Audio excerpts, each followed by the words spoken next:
నమస్కారం. నా పేరు శ్రీరామ్ శర్మ.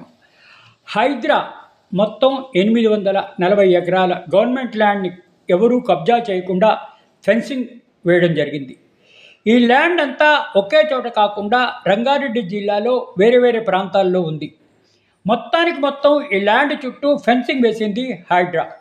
ఈ మొత్తం విలువ 30,000 కోట్ల రూపాయలు. ఇట్లా దీన్ని ప్రొటెక్ట్ చేయకపోతే ఎవరైనా కబ్జా చేస్తారన్న ఉద్దేశంతో హైడ్రా ఫెన్సింగ్ వేయడం జరిగింది.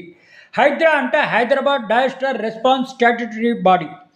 హైడ్రాని తెలంగాణ రాష్ట్ర ప్రభుత్వం ఏర్పాటు చేసింది. పబ్లిక్ ప్రాపర్టీస్ను, చెరువులను, కుంటలను, ఖాళీ ప్రదేశాలను ఎవరూ కబ్జా చేయకుండా కాపాడడానికి ఏర్పాటు చేసింది తెలంగాణ రాష్ట్ర ప్రభుత్వం. 30,000 రూపాయల విలువైన ప్రభుత్వ భూమిని చుట్టూ ఫెన్సింగ్ వేసింది హైడ్రా. ఇట్లా చాలా యాక్టివ్గా పనిచేస్తుంది హైడ్రా అని చెప్పడానికి ఇదొక్కటే చక్కటి ఉదాహరణ. ఎవరు భూములు కబ్జా చేయకుండా, అన్యాక్రాంతం కాకుండా ఈ ప్రొటెక్ట్ చేస్తుంది హైడ్రా. చాలా అప్రిషియేట్ చేస్తున్నారు.